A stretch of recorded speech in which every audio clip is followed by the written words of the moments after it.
Supreme Rebirth, Kabanata 371. Sa maliwanag na lilang-liwanag na ito, ay isang lilang tansong kampanilya, na iniluwa ng demonyong leon, at lumalaki sa hangin, nagiging sukat na daan-daang metro, na naglalabas ng madilim na lilang banal na liwanag, sa katawan ng kampanilya, nakaukit na may hindi mabilang na mahiwagang rune. Lion Bell, ito ay isang kayamanan na ibinigay ng Lion Demon Elder na ito, at ginamit ng Lion Demon na ito para iligtas ang kanyang buhay. Ang mapurol na Lion Bell na ito, na nakabitin sa kalangitan sa sandaling ito, ay naglalabas ng walang katapusang lilang liwanag, na nagbabantay sa Lion na demonyo, at lumalaban sa daan-daang malalakas na sword light na ipinadala ni Chenlei.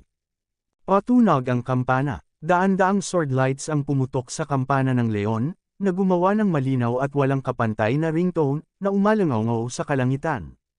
Isang bilog ng mga lilang alon ang sumabog sa dingding ng Borsche Bell, tulad ng isang namumulaklak na bulaklak, ngunit isang pangitain na iniwan ng daan-daang sword light sa itaas nito.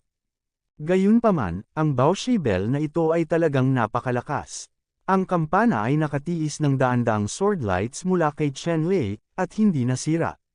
Makikita kung gaano bihira ang Borsche Bell na ito. Kumunat ang noo ni Chenlei. Hindi niya inaasahan na ang boss bell na nakasabit sa ere ay napakalakas, at hindi ito isang bagay na maaari niyang labanan ngayon. Nakita ng demonyong leon na nilabanan ni Bao Shiling ang pag-atake ni Chenlei, pinaginhawa ang kanyang puso, ngumiti ng mayabang, at sinabing, "Tao, maglakas loob kang pukawin ang iyong lolo na si Lion, ngayon ang oras mo para mamatay." Pagkatapos magsalita, dinurog ng demonyong leon ang tunay na diwa ng kapangyarihan ng demonyo sa katawan nito, at itinurok ito sa tree bell sa hangin. Pagkaraan ng ilang sandali, ang hanggal na kampana ay nag-vibrate sa hangin, at ang buong kawalan ay tila sumunod sa mga pagtaas at pagbaba. Habang nanginginig, binibigkas ni Boss Bell ang isang matalim, malayuan, ngunit nakakatakot na singsing, at inatake si Chenlei. Napakalakas ng ringtone na ito na naging isang leon na 10 metro ang laki. Sila ay napakalakas, at sila ay naniningil ng husto. Boom! Sa isang malakas na putok, gumuho ang isang malaking bahagi ng lupa, ngunit ito ay nawasak ng kapangyarihan ng higanting leon na binago ng kampanang ito. Bahagyang nagbago ang kulay ni Chenlei, ngunit ang kapangyarihan ng Borsche Bell na ito ay talagang napakalakas. Kahit nataglay niya ang kapangyarihan ng bughaw na bilog na bituin, hindi niya ito kayang labanan. Sa pag-iisip nito, hindi na itinago ni Chenlei ang kanyang awkwardness, at direktang kumuha ng maitim na asul na bola at isinabot ito sa itaas ng kanyang ulo. Sa sandaling lumitaw ang madilim na asul na bowl ang ito, naglabas ito ng malambot, dalisay at transparent na liwanag, na naging isang pabilog na light curtain, na mahigpit na nagpoprotekta kay Chenlei. Ang higanting leon na binago ng hindi mabilang na sound wave ay mabangis na sumugod sa magaan na kurtinang ito na tila kasing manipis ng papel, na sunod-sunod na bumubulusok, na may walang katapusang kapangyarihan. Gayunpaman, ang transparent na light curtain na ito, na tila kasing manipis ng papel, ay napakalakas. Sinalakay ito ng daan-daang higanting leon na binago ng sound wave at sumabog, ngunit nanatili itong hindi kumikibo at hindi man lang kumikibo. Nang makita ng leon na demonyo ang eksenang ito, matalas ang kanyang mga mata na halos lumuwa ang kanyang mga mata, at hindi siya makapaniwala. Alam niya ang lakas ni Bao Shiling. Ang Bao Shiling na ito ay gumawa ng matinding suntok, at maging ang muwang level powerhouse sa rurok ng transformation state ay hindi nang ahas na labanan ito. Para naman kay Chenlei, umaasa sa butil, hindi niya sinaktan ang suntok ni Boss Bell. Ito ang impyerno ng mga multo. Hindi man lang alam ng demonyong leon kung gaano kalaki ang madilim na asul na espiritual na bola sa itaas ng ulo ni Chenlei. Sa sandaling ito, ang madilim na asul na espiritual na bowl ang ito ay bahagyang naglalabas ng hindi pangkaraniwang misteryosong alon. Ang ganitong uri ng alon ay hindi maaaring paghigpitan kahit ni Xuanwu Dangfu. Naililipat ito sa labas ng mundo at malabo na konektado sa buong dagat. Sa dagat, ang walang katapusang enerhiya ng katangian ng tubig ay tumagos sa kawalan at agad na lumubog sa madilim na asul na espiritual na bowl ang ito. Masasabing sa panahong ito ay umaasa si Chenlei sa kapangyarihan ng buong lugar ng dagat upang labanan ang kampana ng kayamanan ng demonyong leon. Ang dark blue spirit bead na ito ay eksaktong water spirit bead na nakuha ni Chenlei ng nagkataon. Bagamat makapangyarihan ang Boss Bell, kumpara sa water spirit pearl sa kamay ni Chenlei, ang pagkakaiba sa pagitan ng butil ng bigas at maliwanag na buwan ay hindi 10 hanggang 20 milyong beses na mas malaki. Walang paraan upang ihambing ang dalawa, ratio. Nang isinakripisyo ni Chenlei ang water spirit orb na ito, natural siyang hindi magagapi, at imposibleng masugitan ng nakakainip na Lion Bell. Ito ay nagpagalit sa demonyong leon.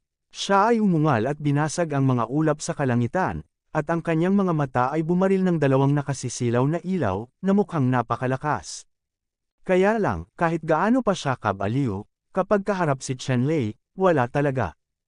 At nang inalok ni Chenlei ang water spirit orb para ipagtanggol laban sa kaaway, ang pagbabago-bago ng water spirit orb ay naging abnormal din sa 3 pang magagaling na figure. Ang 3 dakilang figurang ito ay pawang makapangyarihang tao sa dagat. Tinitigan ng 3 makapangyarihang Siklan expert ang water spirit pearl sa ulo ni Chenlei. Ang water spirit ball na ito ay may nakamamatay na atraksyon sa mga sumusunod na karera sa dagat. Ang ganitong uri ng atraksyon ay nagmumula sa kaibuturan ng kaluluwa at hindi maaaring tanggihan. Ang 3 Siklan powerhouses ay nanginginig ng malalim sa kanilang mga kaluluwa, at mayroong isang hindi maipaliwanag na pakiramdam na nagsasabi sa kanila na kung maaari nilang kunin ang water spirit orb na ito sa kanilang mga kamay, sila ay maaaring maging hari ng Siklan. Sa kasalukuyan, ang pagkahumaling nitong water spirit orb sa 3 Siklan powerhouses ay higit na nalampasan ng Treasure Star Pagoda na nakatayo sa Xuanwu Cave Mansion. Sa katunayan, higit pa sa Xuanwu Dangfu mismo.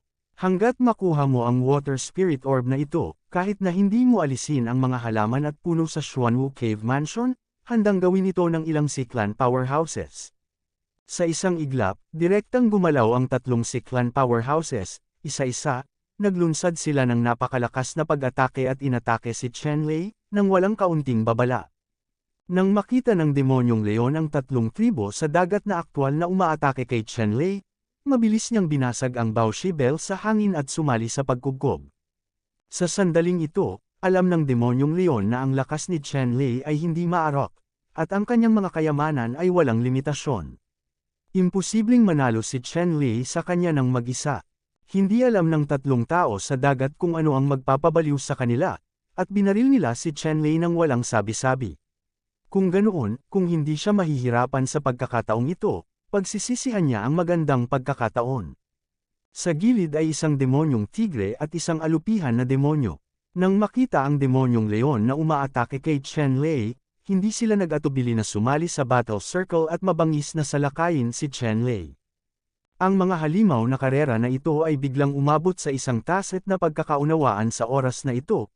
Piniling patayin muna si Chenlei, at ang iba pang mga bagay ay maghihintay hanggang sa mapatay si Chenlei. Sa isang iglap, si Chenlei ay halos mahulog sa isang desperado na sitwasyon, at kinubkob ng 3 Siklans at 3 Monster Clan. Iba't ibang uri ng kayamanan at kayamanan sa langit ang nagpapaliwanag sa kalahati ng langit, at ang hangin sa himpapawid ay sumabog ng ligaw, na para bang mapunit ang isang malaking butas sa kalangitan. Ang pagkubkob ng 6 na makapangyarihang Panginoon ng buong lakas, at lakas ay hindi maliit na bagay, at halos lahat ay bumaril ng buong lakas, lahat ng uri ng makapangyarihang kayamanan ay gumalaw ng sama-sama, ito ay talagang may kapangyarihang ibagsak ang mundo at ang dagat. Ang magaan na kurtina sa water spirit orb ng katawan ni Chenlei ay nagsimulang manginig sa isang iglap, naging hindi matatag. Kahit na ang water spirit ball na ito ay mahiwagang, ang oras ni Chenlei ay masyadong maikli. Bukod dito, sa kanyang kasalukuyang lakas, kahit 1 bilyon ng kapangyarihan ng water spirit orb ay hindi magagamit. Kaya naman, dinala siya ng 6 na chi sieges, ang magaan na kurtina na nabuo ng water spirit orb ay agad na nasa panganib na bumagsak. Kabanata 372. Mabilis na dinurog ni Chenlei ang tunay na diwa sa kanyang katawan at pumasok sa water spirit orb. Kasabay nito, tumaas din ang bilis kung saan ang water spirit orb ay nakakuha ng kapangyarihan mula sa labas ng dagat.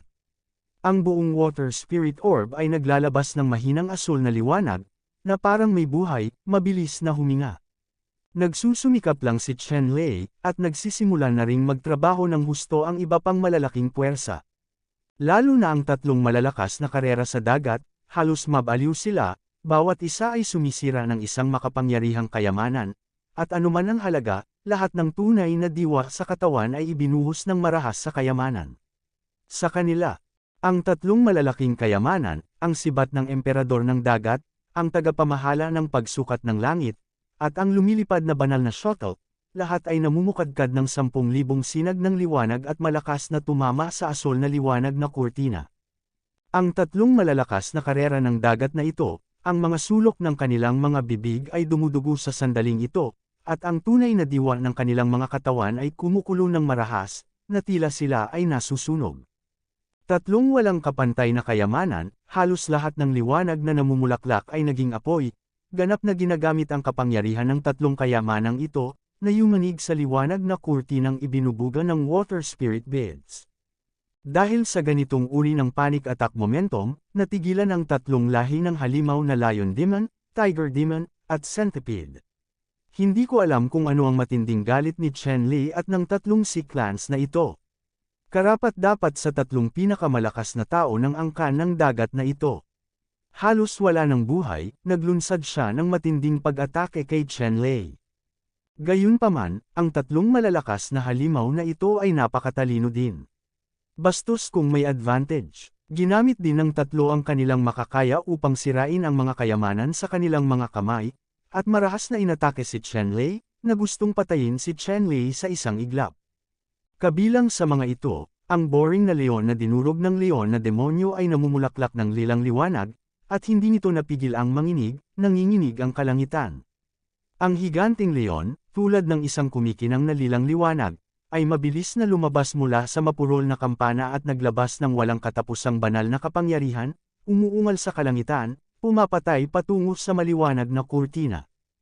Ang alupihan ay 100 metro ang haba, at ang buong katawan nito ay tanso, na parang nilagyan ng tansong sarsa, at naglalabas ng maitim na metal na kinang, na napakalakas.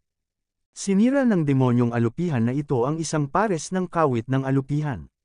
Ang pares ng mga kawit ng alupihan ay lubhang matalas, nagniningning sa malamig na liwanag, bahagyang nanginginig, pagkatapos ay lumitaw ang isang malaking talam ng liwanag, na sumasakop sa langit at lupa, at ito ay napakalakas. Tulad ng para sa demonyong tigre, ang pinakamakapangyarihan, 48 Snow White na mga espada ay tumalsik, at ang mga espada ay naglabas ng isang pambihirang aura, pumapatay ng aura na may malakas na hininga, nagniningning sa malamig na liwanag, nagiging 48 puting ilaw, at tumama. Chen Lei. Ang 48 Snow White Longsword na ito ay ginawa mula sa mga pangil ng Saber-Tooth Tiger Clan ng Tiger Demon Clan. Ito ay isang set ng napakalakas na kayamanan na may walang katapusang kapangyarihan, dahil ang demonyong tigre na ito ay napakatalino at naging ang mga matatanda sa angkan ay nagbigay sa kanya ng pinakamakapangyarihang trump card upang iligtas ang kanyang buhay. Ang tatlong makapangyarihang powerhouse ng Sea Clan ay lumabas ng todo, at ang tatlong dakilang angkan ng halimaw ay sumalakay ng buong lakas, at maiisip ang pressure ni Chen Lei. Dapat mong malaman na wala sa mga malalakas na makapasok sa Xuanwu Cave Mansion na ito ay hindi mahina. Sa sandaling nagsumikap sila, ang kapangyarihan na kanilang inilabas ay mas nakakatakot. Kaya, kahit na si Chen Lei ay may pambihirang kayamanan tulad ng Water Spirit Orb, nakaramdam pa rin siya ng matinding pressure.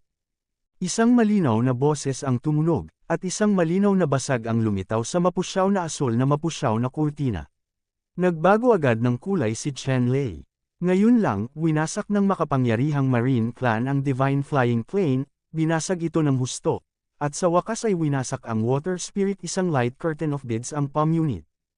Ang walang katapusang kapangyarihan ay sumugod sa puwang na ito, pumasok, at naglunsad ng malakas na pag-atake kay Chen Lei.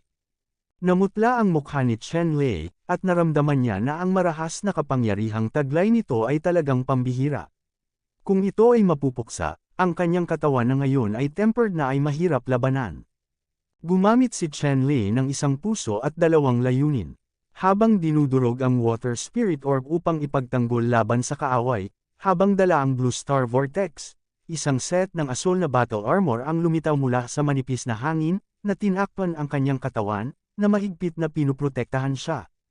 Isang pag-atake na naglalaman ng nakakatakot na aura ang sumabog sa katawan ni Chen Lei, na nagdulot ng mga bitek sa dalawang kulay na sandata ng labanan ni Chen Lei, at halos madurog ang dalawang kulay na sandata na ito sa ilang piraso. Naramdaman lang ni Chen Lei na isang malaking puwersa ang dumaan sa battle armor para durugan ang kanyang katawan. Gayunpaman, ang pisikal na katawan ni Chen Lei ay napakalakas din. Ang paglilinang ni Shi Jiuter ng Golden Body Technique ay gumawa ng maliliit na tagumpay. Ang pisikal na katawan ay maihahambing sa isang tier 5 na kayamanan. Sa sandaling ito, biglang tumunog ang isang napakalaking pagsabog, at halos mapuno ng apoy ng langit ang mga mata ni Chen Lei, na naging dahilan upang hindi siya mabuksan. Ang lakas ng pagsabog na ito ay napakalakas. Naramdaman lang ni Chen Lei na parang bangka na itinatapon ng hangin at ulan. Binaril siya at tinangay ng malalaking alon. Biglang parang nabali ang mga buto sa buong katawan niya at hindi niya napigilan ang sarili.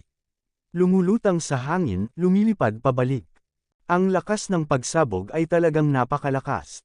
Tahimik at naging alikabok ang paligid ng mga bundok. Nang tanggayan ng malakas na hangin, bumagsak sila at nakakatakot ang tanawin. At ang malaking pagsabog na ito ay dulot ng isa sa mga marine race na nabaliw at nagpasabog sa isa sa kanyang pinakamakapangyarihang kayamanan. Ang kayamanan na sumabog ay ang napakalakas na Flying God Shuttle. Upang magawang masugitan ng husto si Chen Lei, ang napakalakas na sikla na ito, na tiyak, nang walang anumang sakit sa puso, ay tiyak na nagpasabog ng isang malakas at napakalakas na kayamanan, at gaya ng inaasahan ay natamon si Chen Lei, at ang kanyang depensa ay napakalakas, paglabag sa pagtatanggol ng ari-arian ng tubig. Kasabay ng pagkabasag ng blue light curtain, ang water spirit beads ay agad na naging stream ng liwanag at tumagos sa katawan ni Chen Lei. Ang water spirit pearl na ito, ang panahon ni Chen Lei ay masyadong maikli, at hindi niya ito binigyang pansin, at mahirap para sa kanya na gamitin ang pinakamakapangyarihang kapangyarihan nito. Nang makita ng tatlong tao sa dagat na nasira ang depensa ni Chen Lei, isa-isa silang nabaliw, at sumugod kay Chen Lei.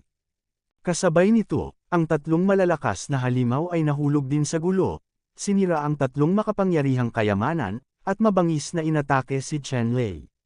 Sa himpapawid, ang sigla ay nag-oscillated na may napakalaking presyon, halos wala sa mundong ito. Napunit, isang nakakatakot at nakagigimbal na tanawin. Napabuntong hininga si Chen Lei, alam niyang hindi siya dapat lumaban ng pilit sa oras na ito. Ang electric light ay kumikislap sa ilalim ng kanyang mga paa, at ang buong tao ay naging isang electric light, lumilipad palayo tulad ng isang electric light, pansamantalang umiiwas sa gilid. Nang makitang umatras si Chen Lei, hindi man lang ito inisip ng tatlong Siklan powerhouses. Naging tatlong streamer din sila, hinabol sila sa direksyon kung saan tumakas si Chen Lei. Gayunpaman, huminto ang tatlong malalakas na halimaw at hindi nila sinasadyang humabol. Ang layunin ng tatlong malalakas na karera ng halimaw na ito ay makita ang tore na ito na matayog sa mga ulap, at sa unang tingin ito ay isang napakalakas na pagoda, hindi si Chen Lei. Walang awayan sa pagitan nila ni Chen Lei. Hindi na kailangang ituloy ang paghabol kay Chen Lei. Ang pagkuha ng makapangyarihang kayamanan na ito ay ang pinakamahalagang bagay. Para naman sa tatlong Siklan, kahit ano pa ang layunin, kahit anong gawin ng tatlong Monster Clan, mas mabuting umalis na ang tatlong Siklan, at wala na ang tatlong malalakas na katunggali. Sa sandaling ito, ang tahimik na pagkakaunawaan sa pagitan ng tatlong dakilang halimaw, ang halimaw ng leon, ang halimaw ng tigre, at ang demonyong alupihan, ay nawala sa isang iglap. Nagkatinginan sila at nauwi sa dead end. Kabanata 373. Ang demonyong leon, demonyong tigre, at demonyong alupihan ay orihinal na katunggali, ngunit dahil sa pagdating ni Chen Lei, pansamantala silang tumayo sa nagkakaisang prente. Sa sandaling maalis ang mga panlabas na dahilan ni Chen Lei, ang ganitong uri ng pakikipagtulungan sa isa't isa ay natural na gumuho. Hindi lang iyon, nagiging magkaribal din sila sa isa't isa. Nais ng lahat na makuha ang pagoda na ito sa kanyang bulsa, ngunit hindi ito madali, kailangan mong talunin ang dalawa pang kalaban. Ngunit pagkatapos ng sama-samang pag-atake kay Chen Lei ngayon, Mayroon silang mas malalim na pag-unawa sa lakas ng isa't isa, at hindi madaling talunin ang isa't isa. Sa loob ng ilang panahon, wala sa tatlong malalakas na halimaw ang nang-ahas na kumilos ng padalos-dalos. Ang tatlong Sea clans na humahabol kay Chenlei ay hindi sumuko sa paghabol kay Chenlei dahil hindi sumunod ang tatlong monster clan powerhouses. Sa halip, hinabol nila si Chenlei ng papalapit. Ang Water Spirit Orb, ang water system treasure na ito, ay may nakamamatay na atraksyon sa tatlong Sea clan powerhouse na ito. Para sa Water Spirit Orb na ito, maaari nilang ibigay ang anumang kayamanan. Si Chenlei ay lumipad sa malayo, at natural na naramdaman din ang hininga ng kaaway sa likod. Tatlo lang ang kalaban sa likod. Nakita ni Chenlei na tatlo lang ang malakas na angkan ng dagat ang humahabol sa kanya, at determinado ang kanyang puso, 6 na malakas, hindi siya kalaban. Kung may tatlong malalakas, bakit siya matatakot? Sa bukas, huminto si Chenlei, hindi na umiwas, ngunit nakatayo sa lugar, naghihintay sa pagdating ng tatlong makapangyarihang angkan ng dagat. Ang tatlong Sea clan powerhouses, nang makitang hindi na tumatakas si Chenlei, isa-isang huminto sa layong halos 1 kilometro mula kay Chenlei. Itong tatlong Sea clan powerhouses, bawat isa sa kanila ay napakalaki, kahit na maraming beses na mas malaki kaysa kay Chenlei na isang human clan. Ang tatlong makapangyarihang miyembro ng clan ay may iba't ibang hitsura, ngunit madali silang makilala. Ang isa sa mga Sea Eel genera ay ang Sea Eel family, na may malawak at mahabang flat cultivation body, na napapalibutan ng mga electric lights. Ang pinakamalakas na pamilya ng electric eel sa pamilya ng Sea Eel. Natural na may kakayahang kontrolin ang parehong tubig at kuryente. Dahil dito, ang mga powerhouse ng Electric Eel Clan ay likas na mas malakas kaysa sa ibang Sea Eel clans. Ang isa pang Sea Clan ay ang White Jade Swimming Crab Clan. Ang malakas na lalaki ng White Jade Swimming Crab Clan ay may malaking katawan, na may puting jade crab shell at isang maliit na isla. Ang malalaking pincer ay kumikinang sa isang nagyayelong ilaw, at tila may kakayahang kurutin ang lahat. Isa pang matalas na kuko. Ang bawat isa sa kanila ay kasing talas ng puting bakal na banal na sibat, at madaling tumagos sa pinakamatigas na bato, na nagpapakita ng matinding liwanag sa dalawang mata nito. Mayroon ding isang marine clan, isang ulo na may katawan ng isda, na may kahindek-hindek na anyo, isang malaking palanggana ng dugo na bibig na naglalabas ng mabahong amoy, at matalim na mga pangil na parang kutsilyo, na tila nakakagat ng bakal, isang kakilabot na poste. Sa oras na ito, nakita ng tatlong Sea clan powerhouses si Chenlei na huminto, at silang tatlo ay naghiwalay din sa tatlong grupo, na pinalibutan ng mahigpit si Chenlei.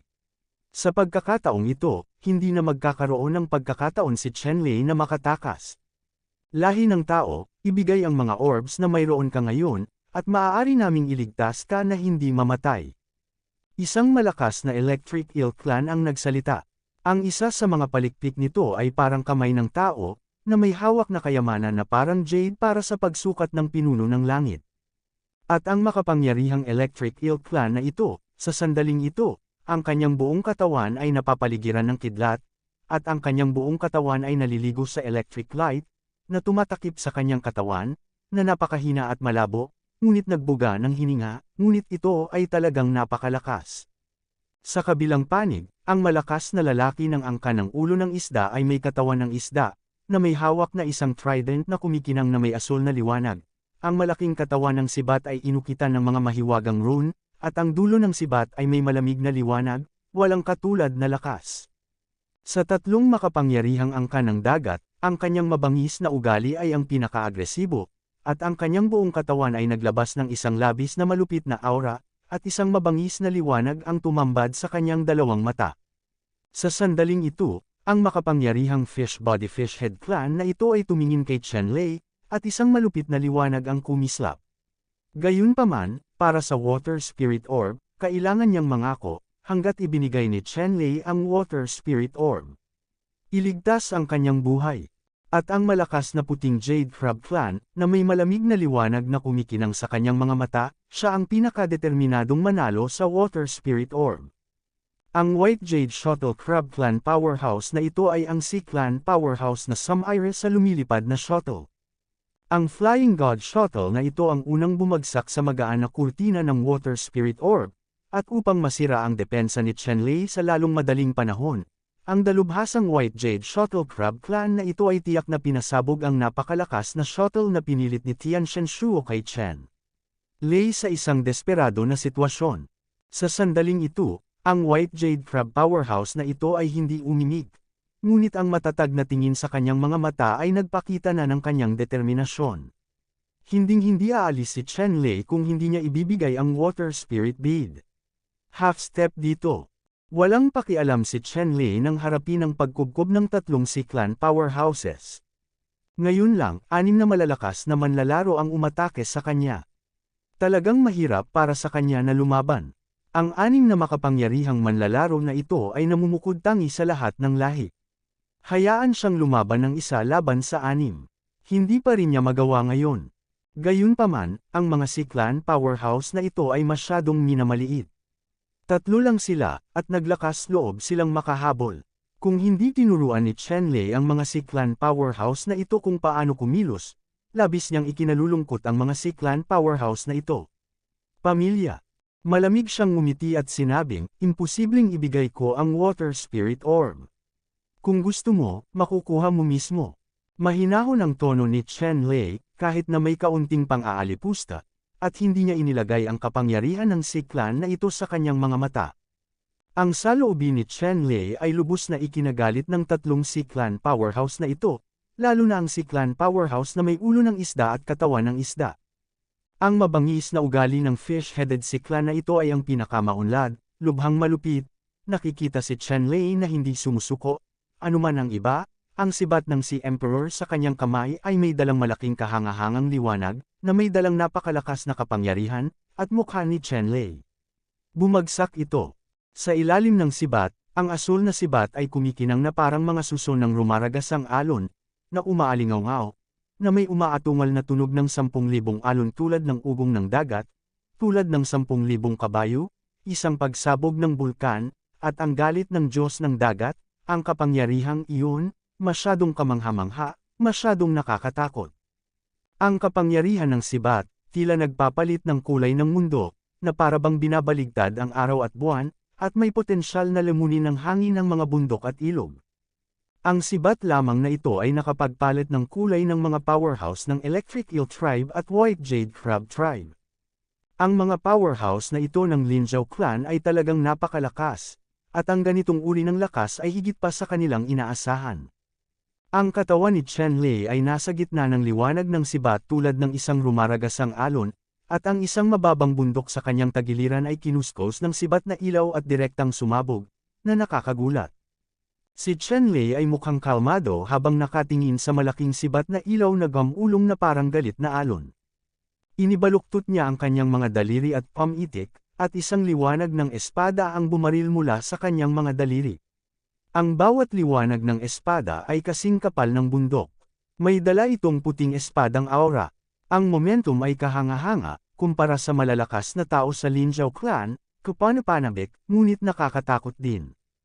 Ang isang malaking halaga ng liwanag ng espada ay sumulong, at kung ang dagat ng mga ulap ay gamulong, isang matalim na espada na chi ang tumunog sa hangin, tumutunog na parang 10,000 espada na gumagalaw, ang kapangyarihan ay kamangha-mangha, na nagpapalit ng kulay ng mundo.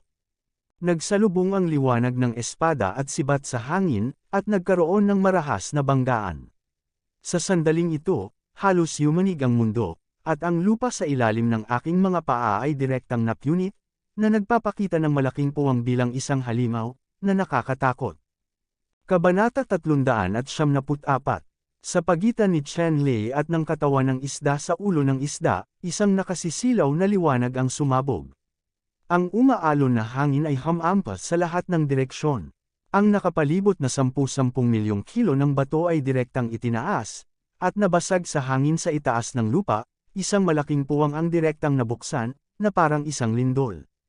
Ang powerhouse ng White Jade Crab Clan at ang powerhouse ng Electric Eel Clan, biglang nagbago ang kanyang kutis, at mabilis siyang napaatras, sa takot na tanggayan ng marahas na momentum na tumangay sa lahat ng direksyon.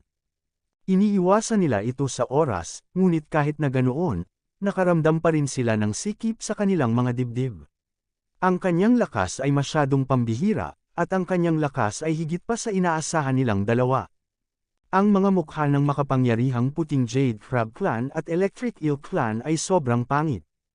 Sa harap ng napakalaking pagoda na iyon, kaunti lang ang ipinakita ni Chenlei sa kanyang lakas, at hindi nakita ng dalawa ang tunay na lakas ni Chenlei.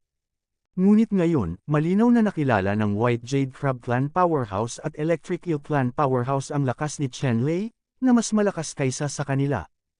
Hindi bababasa ni ang White Jade Crab Powerhouse o ang Electric Eel Clan Powerhouse ay hindi nag-isip na kaya nilang ibagsak si Chenlei ng mag-isa. Sa sandaling ito, muling sumiklab ang matinding labanan sa pagitan ng Fish Body Fish Head si Clan Powerhouse at Chenlei. Sa pagkakataong ito, ang liwanag ng sibat ay tumaas sa langit at ang liwanag ng espada ay naging kalangitan. Pagkatapos ng 12 ng mga paggalaw, isang figure ang biglang lumipad ng paalang, umubo ng dugo sa hangin, nagwiwisik ng isang hugis arco na bulaklak ng dugo, at pagkatapos ay itinanim ng matatag sa lupa, na nag-aararo sa lupa sa isang malalim na kanal. Ang makapangyarihang puting Jade Crab Clan at ang Electric Eel Clan ay maingat na tumingin, at nalaman na ang figure na itinapon sa hangin ay isang malakas na Scaled Fish Clan na may ulo ng isda. Sa kabilang banda, si Chenlei ay kalmado at tumingin sa malakas na kaliskis na dragon na ito. Ang lakas ng makapangyarihang Lin Zhao Clan na ito ay talagang pambihira, kayang dumaan sa higit sa 100 galaw sa ilalim ng kanyang mga kamay nang hindi natatalo. Gayunpaman, nang ipakita ni Chenlei ang Great Desolate Fulong Fighter, ang makapangyarihang Lin Zhao Clan na ito ay direktang natalo. Ang sisihin, tanging ang makapangyarihang Squamous Clan na ito ang may dugo ng clan sa katawan nito. Ang Haijiao Clan ay talagang isang makapangyarihang grupo na maaaring mag-rank sa nangungunang 3 sa mga C-clans. Ang Lin Zhao Clan ay isang kaanib ng Haijiao Clan, at karamihan sa mga miyembro ng clan ay kontaminado ng mga bakas ng dugo mula sa Zhao Clan. Ito ang mismong linya ng dugo ng Silk Zhao Clan na naging dahilan ng napakalakas ng angkan ng Lin Zhao.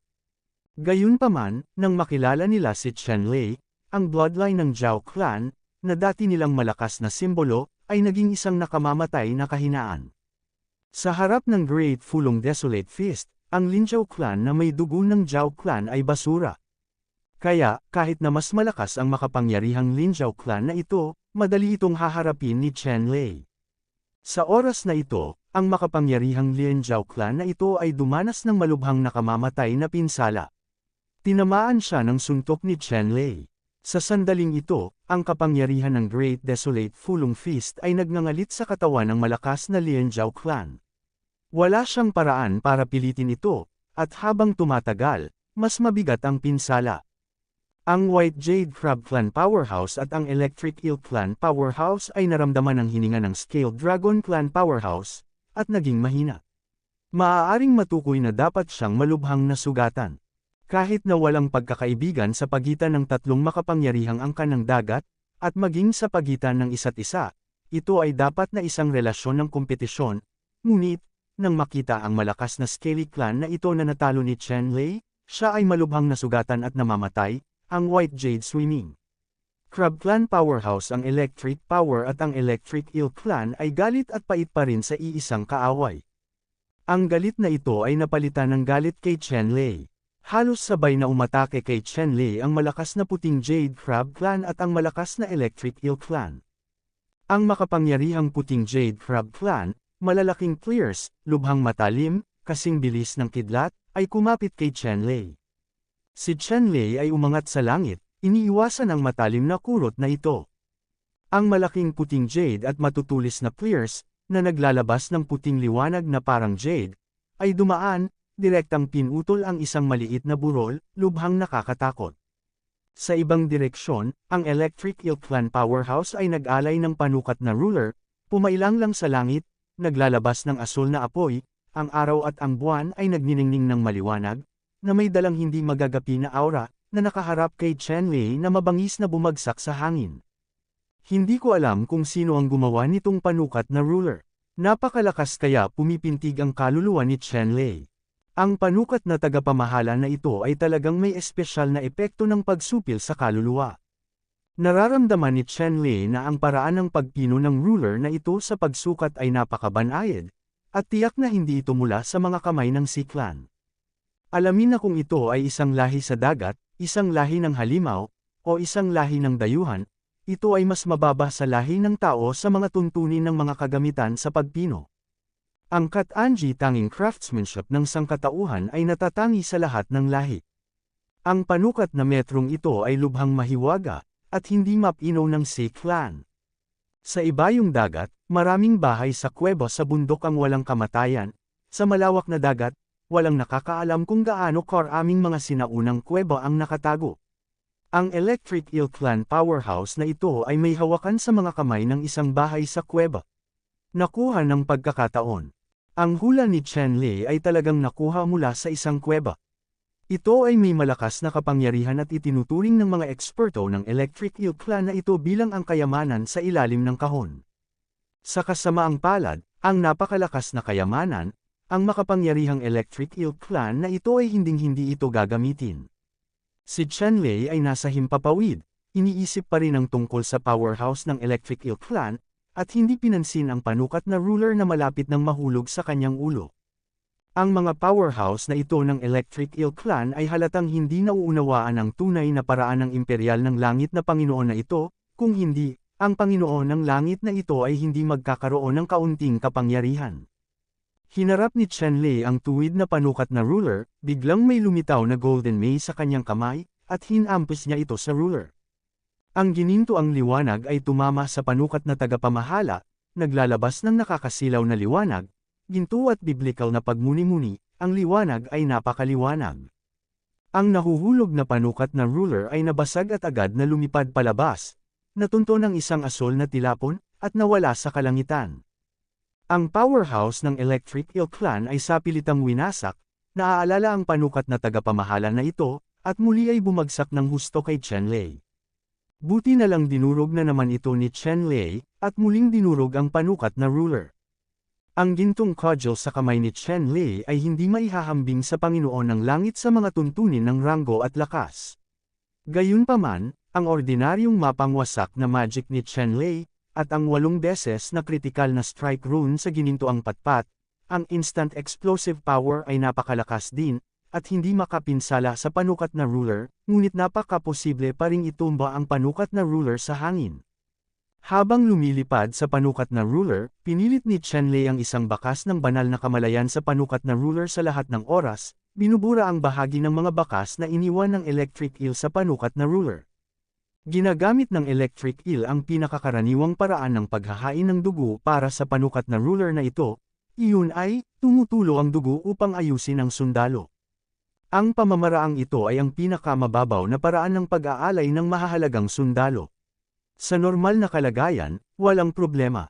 Gayunpaman, ang pamamaraang ito ng pagsasakripisyo ay naging isang nakamamatay na kapintasan ng makatagpo nito si Chen Lei, isang mahusay na master ng iba't ibang katangian ng kayamanan, at isang malakas na tao ng Electric Eel Clan.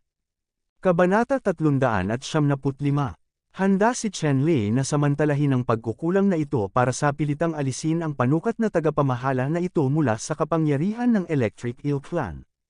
Siyempre, ito ay lubhang mapanganib. Sa normal na kalagayan, walang gagawa ng ganito. Pagkatapos ng lahat, si Chen Lei ay may maraming katiyakan, at iyon ang dahilan kung bakit ito nagkaroon ng labis na problema. Ang figure ni Chen Lei ay naging electric light, gumagalaw sa hangin, iniiwasan ang mga pag-atake ng White Jade Crab at Electric Eel Tribe. Kasabay nito, dinurog din niya ang ginintoang light stick sa kanyang kamay, patuloy na binomba ang isa sa hangin hawakan ang panukat na ruler. Sa bawat pambobomba, pipilitin ni Chen Lei ang isang bakas ng kanyang sariling espiritual na kaalaman sa panukat na tagapamahala, at buburahin ang pinakamaliit na bakas na natitira ng makapangyarihang Electric Eel Clan sa panukat na pinuno. Sa ganitong paraan, halos 1 oras ang lumipas, sa wakas ay nabura ni Chen Lei ang lahat ng markang iniwan ng makapangyarihang Electric Eel Clan sa panukat na ruler. Sa oras na ito, naramdaman ng Electric Eel Clan powerhouse na may mali, ngunit huli na. Sa panahong ito, ang pinaka-depressed na tao ay ang malakas na tao ng White Jade Swimming Crab Clan. Parang kuryente ang bilis ni Chen Lei. Hindi niya inilagay ang puting Jade Crab Clan sa kanyang mga mata. Matapos ang pakikipaglaban ng isang oras, ang White Jade Crab Clan ay wala kahit isang pirasong damit mula kay Chenlei. Hinawakan. Dahil dito ang puting Jade Crab Clan ay nakaramdam ng labis na pananakit sa kanyang puso, at ang kanyang isip ay lubos na nasigla. Gusto niyang putulin si Chenlei sa 17 o 18 talata. Kaya lang, wala talagang reward ang White Jade Swimming Crab Clan in terms of speed. Bagamat ang makapangyarihang puting Jade Swimming Crab Clan na ito ay mas malakas kaysa sa karaniwang clan, sa mga tuntunin ng bilis, walang paraan upang ihambing kay Chenlei. Masyadong malaki ang gap. Malaki.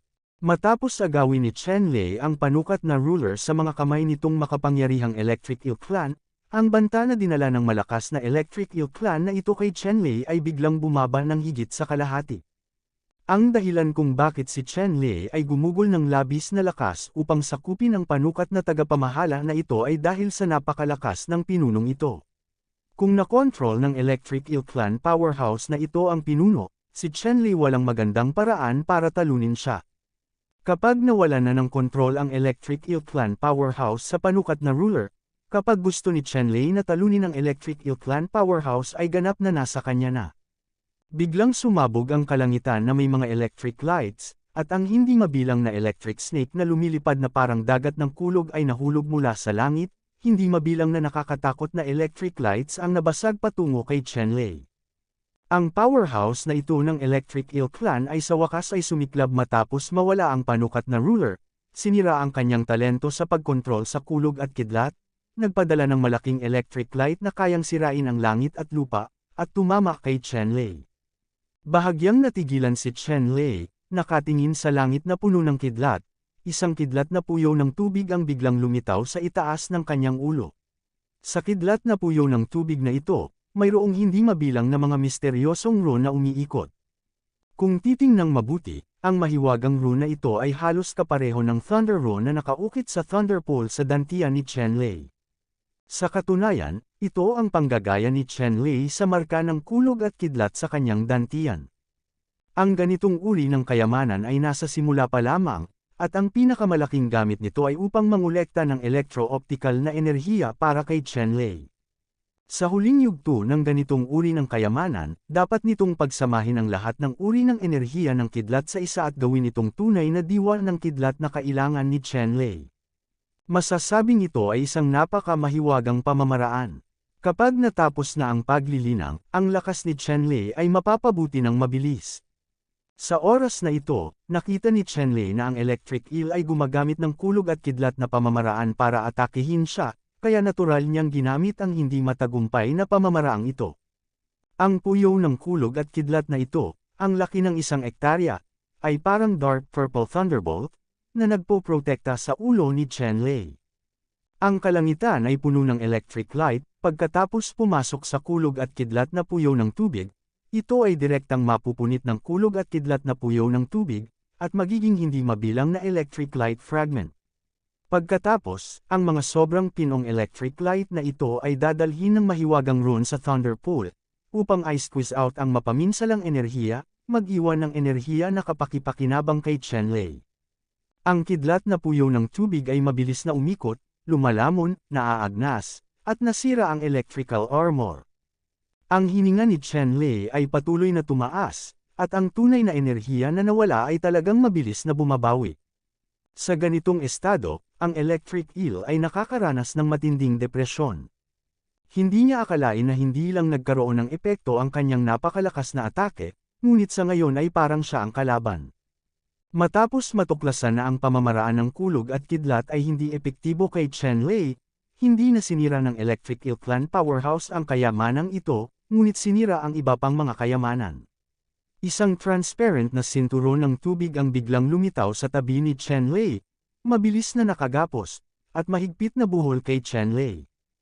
Ang transparent na sinturon ng tubig na ito ay napakalakas, may hahambing sa pinakamahusay na silkworm na sutla, at mas mahusay kaysa dito. Ito ay isa pang mahiwagang kapangyarihan ng Electric Eel Clan, ang pamamaraan ng pagkontrol ng tubig.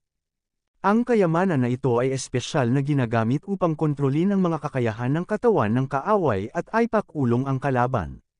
Sa sandaling ito, nakita ng malakas na puting Jade Crab Clan na si Chen Lei ay nakulong ng malakas na Electric Eel Clan gamit ang water control technique, at agad siyang natuwa.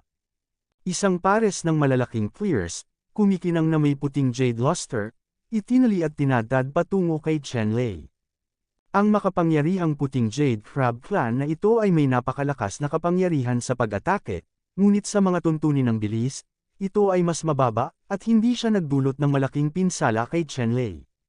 Sa oras na ito, si Chen Lei ay nakulong ng isang makapangyarihang Electric Eel Clan gamit ang water control techniques, na siyang perpektong sandali para ipakita niya ang kanyang kakayahan. Ang malakas na lalaking ito ng White Jade Swimming Crab Clan ay hindi sinayang ang pambihirang pagkakataong ito. Direkta niyang ginamit ang kanyang natural treasure technique upang gawing ilang beses na mas matalas ang dalawang malalaking clays at kayang magputol ng ginto at bakal ng madali. Malas. Sa tunog na parang pagkakapit sa metal, ang White Jade Crab Clan expert ay nagclamp sa katawan ni Chen Lei, ngunit kahit anong pilit niya, hindi niya ito mabuksan. Ang katawan ni Chen Lei ay nagniningning ng gininto ang liwanag sa oras na ito, na ilang beses na mas malakas kaysa sa pinakamatigas na itim na ginto, na nagpapahirap sa makapangyarihang puting Jade Crab Clan na ito na gumawa ng reward. Boom! Hinamplas ni Chen Lei ang kanyang kamao at binasag ang malalakas na sipit ng White Jade Crab Clan na nakapit sa kanyang katawan. Pagkaraan ng ilang sandali, lumitaw ang mga bitik sa mga kuko ng puting Jade Crab. Ang makapangyarihang puting Jade Crab Clan ay nakaramdam ng matinding sakit. Hindi niya inaasahan na ganoon kalakas ang pisikal na lakas ni Chen Lei na kaya niyang dulugan ang dalawang pinakamatigas na kuko ng kanyang alimango. Alamin na ang dalawang crab claws na ito ang pinakamahirap na bahagi ng White Jade Swimming Crab Clan. Ilang dekada na silang isinakripisyo ng may tunay na diwa at maihahambing sa mga kayamanan. Muling bumagsak si Chen Lei sa isang suntok. Ang makapangyarihang puting Jade Crab Clan ay muling nakaramdam ng matinding sakit. Hindi na niya mahawakan ang katawan ni Chen Lei, at dahan-daang bumukas ang dalawang higanteng sipit. Si Chen Lei ay nag-ingat na huwag hayaan ng iba, isang gintong liwanag ang kumislap sa kanyang kamay, isang gininto ang light stick ang hawak sa kanyang kamay, ang sigla ay tinurok, at isang malaking gintong liwanag ang lumitaw. Sa gitna ng magulong gininto ang liwanag, ito ay bumagsak ng malakas, nahulog sa higanteng crab claws ng makapangyarihang White Jade Crab Clan. Kabanata 376. Ang hindi mabilang na mga gintong ilaw ay kumikislap, ang napakatigas at malalaking kuko ng alimango, kumikinang na parang kumikinang na puting jade, ay agad na sumabog ng walang hindi mabilang na mga pira-piraso, at ang malakas na lalaki ng White Jade Swimming Crab Clan ay biglang nagpakawala ng isang nanginginig sa lupa. Ang dekuryenteng ilaw ni Chen Lei ay kumikinang sa buong katawan niya, kumawala mula sa water control technique na nakulong sa kanyang katawan ng makapangyarihang Electric Eel Clan, at naging electric light, na lumilitaw sa higanteng puting Jade Crab Clan na parang isang maliit na batang isla. Sa likod ng shell. Ang matigas na shell sa likod ng White Jade Swimming Crab ay sobrang tigas, makinis, at naka-criss-cross na may natural na defense rune na napakalakas. Gayunpaman, itinuring ni Chen Lei ang mga nagtatanggol na rune na ito na parang wala. Itinaas ang Golden Light Mace sa kanyang kamay, at ang tunay na essence ay nai-inject sa Golden Light Mace ng baliw, at pagkatapos ay dinurog niya ito. Ang gininto ang cudgel ay sumabog na may 10,000 gininto ang ilaw, at 8 anteng-anteng na kumakatawan sa mga kritikal na katangian ng strike ang sumugod mula sa gininto ang mace, umikot ng mabilis, naglabas ng gininto ang liwanag, at tumama sa makapangyarihang backshell ng White Jade Crab Clan, sa isang malakas na ingay ang umalangaw-ngaw sa pagitan ng langit at lupa, umalangaw-ngaw sa mga tainga ng ilang tao, isang malaking puting jade crab shell na may pinakamataas na kapangyarihan sa pagtatanggol, isang malaki at nakakatakot na bitek ang lumitaw, na umaabot pa sulong. Wow! Ang makapangyarihang puting Jade Crab Clan ay nagpakawala ng hindi makataong sigaw. Ang malakas na suntok na ito ay halos manginig ang kanyang kaluluwa at ang sakit ay pumasok sa kanyang utak ng buto, na naging dahilan upang hindi niya ito matiis. Ang puting Jade Crab Clan ay isang malakas na tao, nagpupumiglas ng galit, nagwawalis ng hindi mabilang na daan-daang talampakan ng mga sinaunang puno, at nagtutulak ng hindi mabilang na mga bato sa hangin. Kahit na ang malakas na tao ng Electric Eel Clan ay sumugod pabalik ng 12-dosenang milya. Iwasan ang mabaliw at walang pinipiling pag-atake ng White Jade Crab Clan. Si Chen Lei ay nakatayo sa likod na shell ng White Jade Crab Clan, na parang nag-ugat sa ilalim ng kanyang mga paa. Gaano man kabalisa ang pakikibaka ng White Jade Crab Clan, nanatili siyang hindi gumagalaw, nakatayo ng matatag sa kanyang likod na shell na may gininto ang stick sa kanyang kamay. Ang malamig at walang awang bumagsak, sunod-sunod, hinampas niya ang puting Jade Crab sa malakas na shell sa likod ng White Jade Crab. Ang makapal, matigas, at malaking baw ng likod ng makapangyarihang angkan ng puting Jade Swimming Crab na ito ay puno na ngayon ng mga butas at basag, na nagpapakita ng napakalinaw na puting alimango sa loob. Ikan-away ni Chen Lei ang kanyang gininto ang patpat at binasag ito ng walang awa. Sa huli, dinurog ni Sheng Sheng ang napakalakas at pinakamalupit na White Jade Crab Clan expert na ito sa isang tumpok ng laman, pagkatapos ay tumigil siya. Nang patayin ni Chen Lei ang White Jade Crab Clan Powerhouse, tumalon si Chen Lei at kinatay ang Electric Eel Clan Powerhouse. Sa oras na ito, ang tatlong malalakas na Sea Clan na humahabol sa kanya, isa na lang sa Electric Eel Clan ang natira. Ang powerhouse ng Electric Eel Tribe ay halos nabigla sa marahas at malakas na lakas ni Chen Lei. Hindi na ito nang ahas na makipagkumpetensya kay Chen Lei, naging electric light, at mabilis na tumakas. Si Chen Lei mo ay bumaril ng malamig na kuryente. Kung makatakas ang Electric Eel Clan powerhouse na ito, hindi siya magkakaroon ng apelyidong Chen. Nakita ko ang katawan ni Chen Lei na may electric light, at naging marahas na electric sea. Siya ay sumugod sa isang bilis ng ilang beses na mas mabilis kaysa sa Electric Eel Clan, halos sa isang kisap mata. Sa oras na iyon, naabutan niya ang malakas na Electric Eel Clan, at hindi mabilang na mga ilaw ng kuryente ang nag-intertwine, agad na nilunod ang malakas na Electric Eel Clan. Bagamat may kapangyarihan din itong makapangyarihang Electric Eel Clan na kontrolin ang kidlat, hindi ito naaayon sa kakayahan ni Chen Lei na kontrolin ang kulog at kidlat. Sa isang kisap mata, ang electric light sa malakas na Electric Eel Clan na ito ay tuluyang napatay. Sumunod, ang di mabilang na mga ahas na dekuryente ay sumayaw ng ligaw, bumaba mula sa langit, at hamampa sa mga katawan ng angkan ng Electric Eel. Daan-daang makapal na electric lights ang direktang tumagos at napunit ang katawan ng Electric Eel Clan, sa walang katapusang nagngangalit at marahas na electric light. Ang Electric Eel Clan powerhouse na ito ay direktang nasunog sa asul na usok ng electric light, at hindi niya magawa, mag-iwan ng buo na buto. Ang pagpatay sa huling kalaban, ang malakas na hininga ni Chen Lei na nangingibabaw sa mundo at walang hanggang pagtakas mula sa kanyang katawan, pagkatapos ay dahan-daang nag-uugnay, at sa wakas ay naging isang hindi nakakapinsalang malaking batang lalaki sa tabi, sangkatauhan. Si Chen Lei ay nasa anyo ng elektrisidad, at kinolekta ang mga imbakan na kayamanan na naiwan ng 3 tribo sa dagat. Pagkatapos, tumalikod siya at sumugod patungo sa malaking pagoda na walang hangganan at nakataas sa kalangitan. Ngayong napatay na ni Chen Lei ang 3 makapangyarihang angkan ng dagat, kung gayon ang natitirang 3 angkan ng halimaw ay hindi na nag-aalala. Dapat mong malaman na si Chen Lei ay talagang hindi kalaban kapag kaharap ang 6 na malalakas na lalaki, ngunit kapag nahaharap sa 3 karera ng halimaw, hindi siya natatakot. Habang nasa daan, naglaan din si Chen Lei ng oras upang pinuhin ang panukat na ruler na inagaw niya mula sa Electric Eel Clan powerhouse. Gumamit siya ng banal na sakripisyong pangunawa upang isagawa ang panukat na tagapamahala na ito, at ang bilis ay napakabilis. Pagkatapos ng ilang paghinga, sa una ay nagtagumpay siya sa pagsasanay nito, at naipakita niya sa simula ang ilan sa kapangyarihan ng pinunong ito.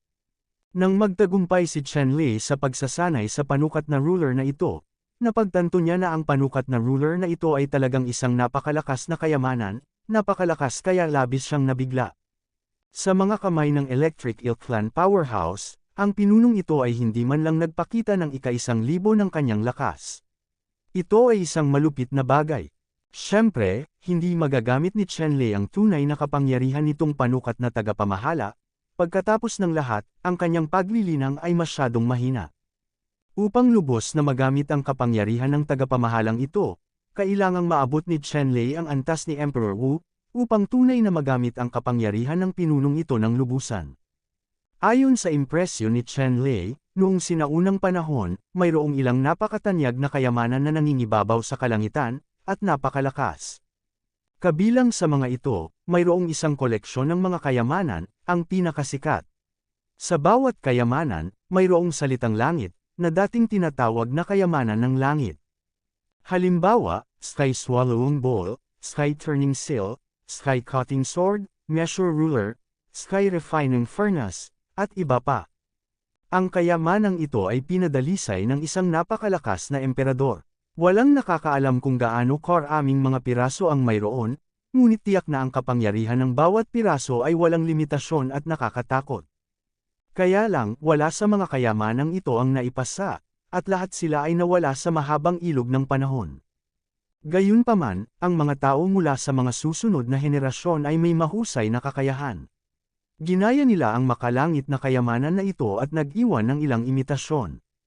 Sa oras na iyon, si Chenlei ay nakakuha ng imitasyon ng Sky Swallowing Bowl ng nagkataon. Ito na ang pinakamakapangyarihang kayamanan at ang pinakamahalagang kayamanan na kanyang pinagkatiwalaan. Ngayon, ang panukat na ruler na nakuha ni Chenlei ay isang imitasyon lamang. Bagamat ang celestial ruler na ito ay hindi kasing lakas ng isang tunay na celestial ruler, at kahit isang ikasampu ng kapangyarihan ng isang tunay na celestial ruler, isa pa rin ito sa pinakamalakas na kayamanan na nakita ni Chenlei. Una, ang kapangyarihan ay hindi mababa sa nakuha niya sa kanyang nakaraang buhay. Masasabing ang panukat na ruler na ito ang pinakamalakas na kayamanan sa kanyang kamay, na higit pa sa gintong cudgel, sun mirror, at purple gold phoenix wing sa kanyang kamay. Sa pamamagitan ng panukat na tagapamahala na ito, ang lakas ng pag-atake ni Chenlei ay muling tumaas ng ilang beses, na ginawang mas kumpiyansa si Chenlei na walisin ang mga kalaban sa Xuanwu Dangfu. Kabanata 377. Pagkatapos ng isang stick ng insenso, muling nagpakita si Chenlei sa harap ng malaking pagoda. Sa kasalukuyan, sa harap ng malaking pagoda na ito, ang demonyong leon, demonyong tigre, at demonyong alupihan ay magkaharap pa rin at nagbabantay sa isa't isa. Sa katunayan, hindi nagtagal at napatay ni Chenlei ang tatlong pangunahing tribo. Ang hitsura ni Chenlei ay agad na naramdaman ng tatlong malalakas na halimaw, at nasira nito ang balanse sa pagitan nilang tatlo sa isang iglap.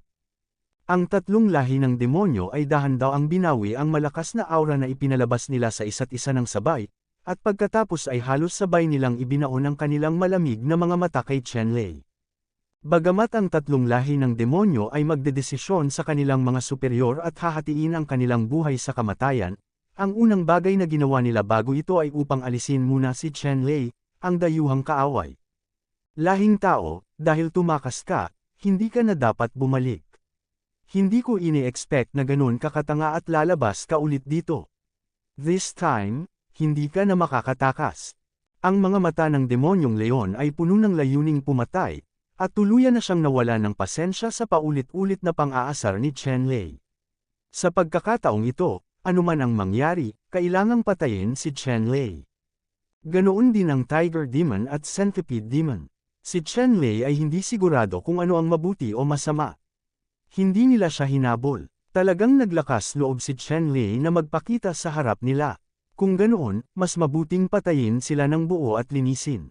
Tiningnan ni Chenlei ang tatlong dakilang lahi ng halimaw at sinabi, para sa kapakanan ng hindi mo ako hinahabol ngayon, bibigyan kita ng pagkakataong mawala ka agad sa harapan ko, at maaari kong iligtas ang iyong buhay. Kung hindi, kayong tatlo, isa ay patay o hindi. Panipi. Hahaha. Matapos pakinggan ang mga salita ni Chenlei, ang tatlong dakilang lahi ng halimaw ay sabay na tumikim na parabang narinig nila ang pinaka-nakakatawang biro sa mundo. Ang mukha ng demonyong leon ay biglang lumubog, lahi ng tao, dahil gusto mong mamatay, kung gayon ang haring ito ay tutuperin ka.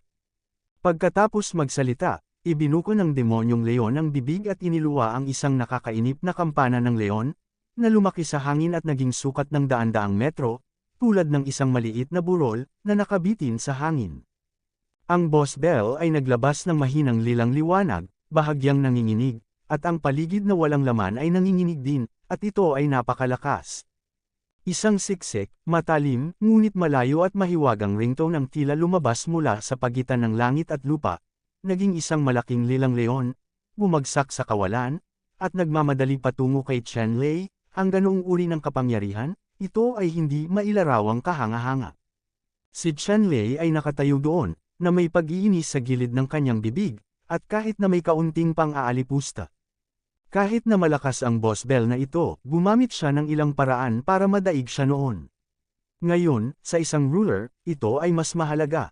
Nakita ko si Chen-Lei na hawak ang panukat na ruler sa kanyang kamay, at pagkatapos ay ipasok ang lahat ng tunay na kapangyarihan ng asensya sa panukat na ruler. Ang aquamarine na panukat na ruler na ito ay agad na naglabas ng 10,000 sinag ng asul na liwanag. Isang malaking asul na anino ng ruler ay halos tumayo ng patayo, bumaril mula sa panukat na ruler, mabangis patungo sa paparating na sound wave. Tumama ang transformed purple lion. Ang lilang leon na humahampas at nagbabanta, sa harap ng napakalaking pinuno ng langit, ay parang isang maliit na langaw, na tinangay ng asul na pinuno ng langit, at sumabog sa hangin. Tulad ng namumulaklak na mga paputok, sa isang kisap mata, hindi mabilang na mga lilang leon ang natangay. Kasunod nito, ang malaking anino ng celestial ruler ay malinaw na inilalarawan sa itaas ng malaki at walang katulad na milestone bell sa hangin. Sa di kalayuan, isang 10,000 talampakan na malaking bundok, tahimik, biglang naging isang tumpok ng alikabok, na wala sa pagitan ng langit at lupa. Ang tanawin ay lubhang nakakatakot. At ang malaking kampana na nakakasawa sa hangin, na parang tinamaan ng malakas, yumanig ng marahas, may mga bitek sa dingding ng kampanilya, at pagkatapos ay pumutok sa putok, na nagiging mga pira-piraso sa langit. Ang nagbabadyang apoy sa lahat ng direksyon, hindi mabilang na mga bato, sinaunang mga puno at kahit ilang taluktok ng bundok, ay direktang napasok, gumuho, at nawasak ng mga fragment ng mahalagang kampana na bumaril sa lahat ng direksyon. Hindi inaasahan ng demonyong leon ang ganoong resulta, at isang subaw ng dugo ang lumabas. Umuungol. Ang demonyong leon ay nabaliw, at ang katawan nito ay tumaas na may malaking pilak na apoy, at ang buong katawan ng demonyong enerhiya ay tumaas ng husto, naging isang higanteng leon na kasing taas ng 100 metro. Ito ang likas na mahiwagang kapangyarihan ng angkan ng leon at demonyo, ang kababalaghan ng langit at lupa. Ang pamamaraan ng linya ng leon at demonyo ng langit at lupa ay napakalakas, ang paglilinang ay ang pinakamakapangyarihan. Maaari nitong lunukan ang mga bundok at dumura ng mga bundok, kunin ang mga bituin, at sirain ang dagat. Ito ang pinakamalakas na regalo ng siyam na ulong Lion King Lion. Sa sandaling ito, sa napakalaking katawan na binago ng leon na demonyong ito, mayroong 5 malalaking ulo ng leon na nakatayong magkatabi, ang kanilang mga mata ay malamig, at tila nakikita na nila sa paglipas ng panahon. Ang pagtingin lamang kay Chen-Lei ay malamig na, walang bakas ng temperatura, ito ay malamig at nakakagat. Ang demonyong leon na ito, ngayon, ay nakatayong matangkad at kasing laki ng bundok. Sa isang dagandong, ang bundok ay maaaring gumuho at isang malaking lindol ang bumagsak. Nakakatakot ang kapangyarihan nito. Ang napakalaking katawan na nabuo ng demonyong leon ay nag-awit ng mga kuko nito na mas malaki kaysa sa mga bundok, na may liwanag na nananatili dito. Lumipad ang walang katapusang mga ron, na parang tinutusok ang kawalan, at mabangis na bumaril kay Chen-Lei. Tiningnan ni Chen-Lei ang higanteng hugis ng demonyong leon, nang walang anumang takot, sinukat ang tagapamahala ng langit sa kanyang kamay, muling sumabog sa maliwanag na liwanag, isang pinuno na mas malaki pa sa hugis ng demonyong leon, nakatayong matangkad at malupit. Malupit na inalis ang demonyong leon na ito. Sa isang malakas na ingay, ang kuko na mas malaki kaysa sa isang bundok ay direktang nadurog ng anino ng panukat na tagapamahala at naging isang magulong daloy ng sigla, na nagwawali sa lahat ng direksyon. Umuungol. Ang demonyong leon ay umungal sa sakit, tumutulo ang dugo mula sa mga paa nito.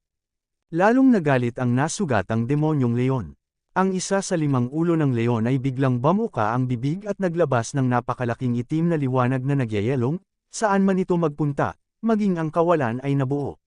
Si Black Xuanbing, nakakatakot, ay sumugod kay Chen-Lei.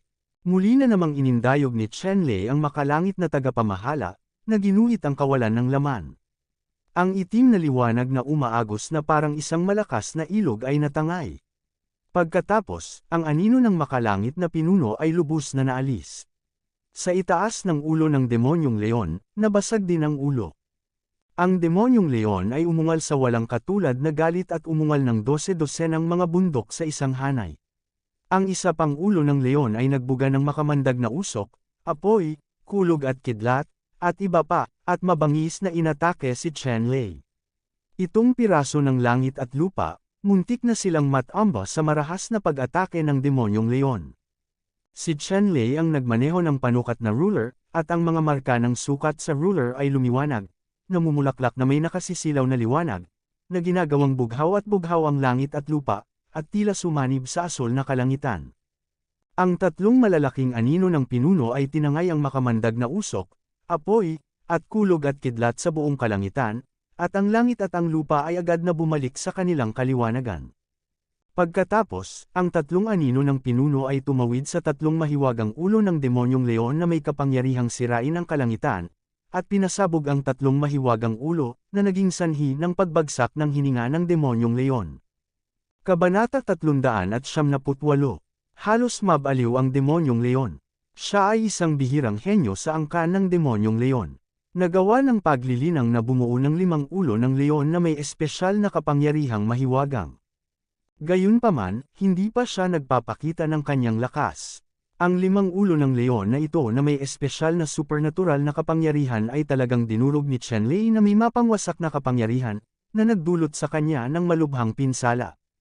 Dahil sa sitwasyong ito, hindi ka panipaniwala ang demonyong leon. Sa sandaling ito, ang tableta ng demonyo sa kanyang katawan, ang kapangyarihan ng demonyo ay ganap na pinakawalan, ang natitirang malaking ulo ng leon, ay biglang umungal, at ang lahat ng mga ulap sa kalangitan ay nayanig, at pagkatapos ay naging isang malaking itim, butas karaniwan, lumulunok siya ng husto patungo kay Chen-Lei. Ito ang pinakamalakas na uri ng mahiwagang kapangyarihan sa linya ng demonyong leon. Ito ay tinatawag na langit na lumalamon at umuubos ng lupa. Ang malaking black hole na iyon, na may walang katapusang malalalim na ron na lumilipad at umiikot, ay tila humantong sa walang katapusang kailaliman ng kawalan. Ang mga bundok ay tumaas mula sa lupa, lahat ng mga ito ay naglaho sa isang malaking black hole. Kahit na ang lupa sa lupa ay basag sa malalaking lugar, at sa wakas ay lumipad at naging isang agos ng putik at mga bato, ibinuhos sa itim na butas. Ang powerhouse ng Demon Lion Clan, sa pagkakataong ito ay ganap na desperado, at direktang nilamon si Chen-Lei. Mabilis na umikot ang invisible airfield ni Chen-Lei, at ang napakalaking walang hangganang puwersa ay napunit siya ng husto, sinusubukang hilahin siya sa malaking black hole na iyon. Si Chen-Lei ay nakatayo sa hangin, na may patong ng asol na liwanag na sumisikat mula sa kanyang katawan, na humaharang sa napakalaking puwersa ng pagpunit, at hindi siya gaanong nag-aalala. Ang mahuhusay na mahiwagang kapangyarihang ito ng linya ng Lion Demon, nakita na niya ito sa kanyang nakaraang buhay, at isa nga itong napakalakas na kapangyarihang mahiwagang. Gayunpaman, ang ganitong uri ng mahika ay hindi walang paraan ng paglutas. Hinawakan ni Chen-Lei ang panukat na ruler sa kanyang kamay, at ang lahat ng tunay na diwa sa kanyang katawan ay ibinuhos sa panukat na ruler. Ang metro sa kanyang kamay ay sumambulat ng walang katapusang asol na liwanag, at ang anino ng panukat na tagapamahala ay tumaas sa kalangitan, naglalabas ng walang katapusang asol na liwanag, tulad ng isang Optimus pillar. Pagkatapos nito, ang malaking pinuno ng liwanag na ito, tulad ng Optimus pillar, ay tila may kapangyarihang sirain ang langit at ang lupa, at siya ay nahulog. Ang malaking black hole na naglalabas ng aura na sumisira sa mundo ay pinutol sa kalahati ng pinuno ng liwanag na ito tulad ng isang itlog mula sa gitna, nang walang anumang hadlang. Boom! Ang malaking black hole ay dinurog ng light ruler na ginawang ilang piraso ng panukat na ruler. Ang walang katapusang enerhiya ng halimaw ay lumipad sa lahat ng direksyon, na may halong daan-daang milyong mga bato, putik, at iba pa, na sumasakop sa lugar na ito. Nakabalot, paikot-ikot sa magic domain. Umuungol, sa ilalim ng walang katapusang itim na anino, na sinamahan ng mahinang dagandong, ang momentum ay napakahina. Ang demonyong leon ay talagang natama ng paa ni Chen-Lei, at hindi na mapanatili ang malakas na mundo at lupa, at agad na naging ilang laki ng paa. Ontolohiya.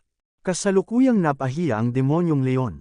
Ang makantab na pilak na buhok ay nawala ng kinang, ang malalaking kuko ay nabali, at may ilang mga butas ng dugo sa ulo. Ang dugo ay umagos na parang pumutok, at hindi ko napigil ang umiyak. Kaya lang, ang mga mata ng demonyong leon ay kumikisla pa rin ng matinding liwanag habang nakatingin kay Chenlei. Tiningnan ni Chenlei ang demonyong leon na ito, at nakitang nagpapatuloy pa rin ang mabangis na apoy, at ang tagapamahala ng langit sa kanyang kamay ay nanginginig, at sinugod niyang muli ang demonyong leon. Ginawa ni Hugh, nang makita ito ng demonyong tigre at demonyong alupihan sa gilid, sumugod sila at inatake si Chenlei. Ang demonyong tigre at demonyong alupihan ay nabigla sa oras na ito. Hindi ko inaasahan na si Chenlei ay may ganoong kalakas na lakas. Ang dalawa sa kanila ay hindi nag-atubili na atakihin si Chenlei upang iligtas ang leon na demonyo.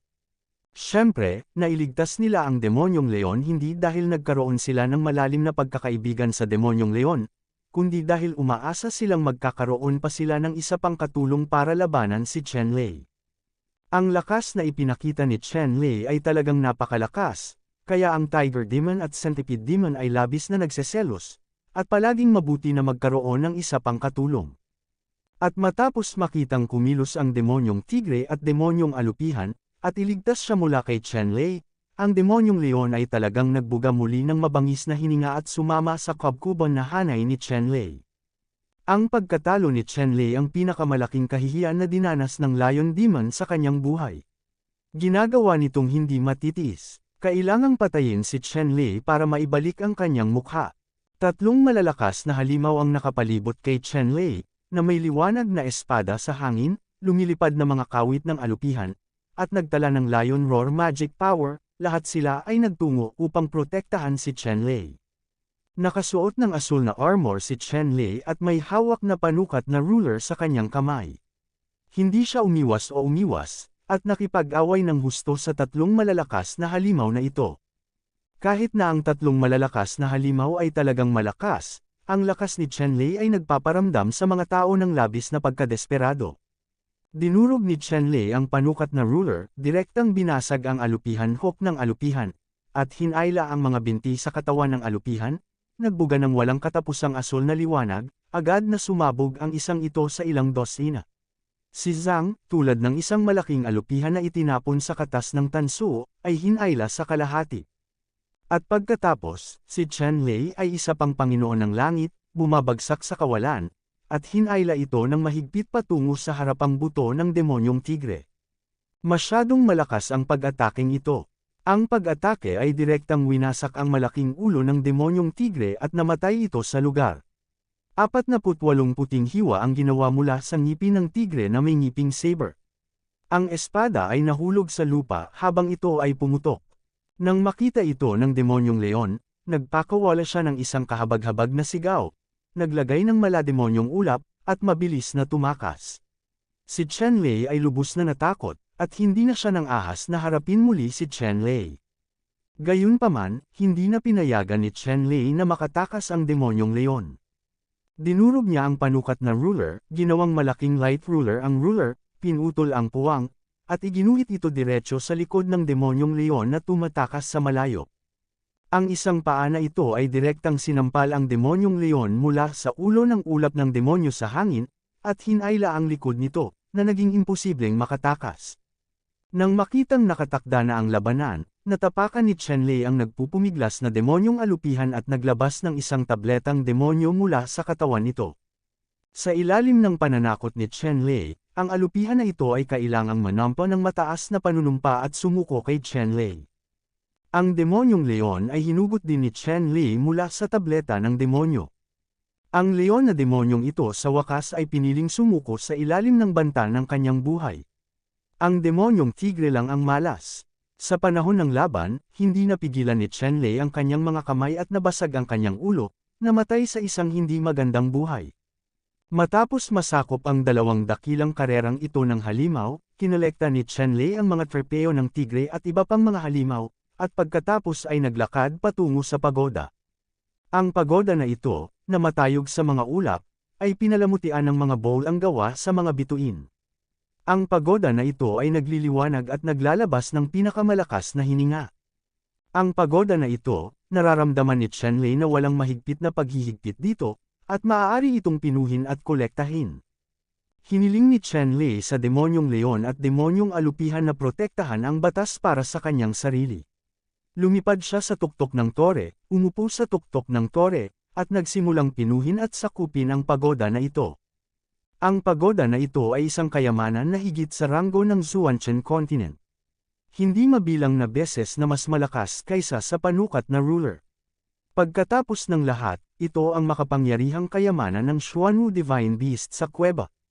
Dapat mong malaman na ang Xuanwu Divine Beast ay maihahambing sa Heavenly Emperor class powerhouse na nagpino sa Heavenly Character Treasure Soldier noon, at ang mga yaman na naiwan sa kuweba ay hindi maihahambing sa Heavenly Sovereign Clone. Gayunpaman, kung mas malakas ang kayamanan, mas mataas ang pangangailangan para sa pagkawasak. Kahit na nagtagumpay si Chenlei sa pag-aayos ng pagoda na ito, hindi niya alam kung ilang taon ang aabutin kung gusto niyang gamitin ito laban sa kaaway. Kabanata 379. Umupo si Chenlei sa tuktok ng tore, naliligo sa liwanag ng bituin. Ang pagoda na ito ay puno ng mga hiyas na pinumula sa mga bituin, at puno ng kinang. Bukod dito, ang mga bituin na ito ay maaari ring tumagos sa kawalan, maakit ang kapangyarihan ng mga bituin sa universo, at pagpalain sila sa tore, na ginagawang mas malakas ang pagoda na ito, at ang kapangyarihan ng mga bituin ay napakalakas. Bilang isang master craftsman, si Chenlei ay may kaunting paningin pa rin, at nakikilala niya na ang pagoda na ito ay tunay na makapangyarihan at walang hangganan. Sa wakas, nagsimulang magpino si Chenlei. Sa tuktok ng pagoda na ito, mayroong isang kulay dugo na hiyas, na pinumula sa kulay dugo ng mga bituin, upang ang nagniningning at sagradong pagoda na ito ay may kakaibang aura. Higit pa rito, ang kulay dugong bituin na ito ay maaari talagang ilagay sa ibabaw ng pagoda, kaya natural na may layunin ito. Natukoy pa ni Chenlei na ang kulay dugong bituin na ito ang susi sa pagkontrol sa pagoda na ito. Pansamantalang sinisiyasat ni Chenlei ang bakas ng banal na kaalaman sa kulay dugong bituin sa tuktok ng pagoda na ito.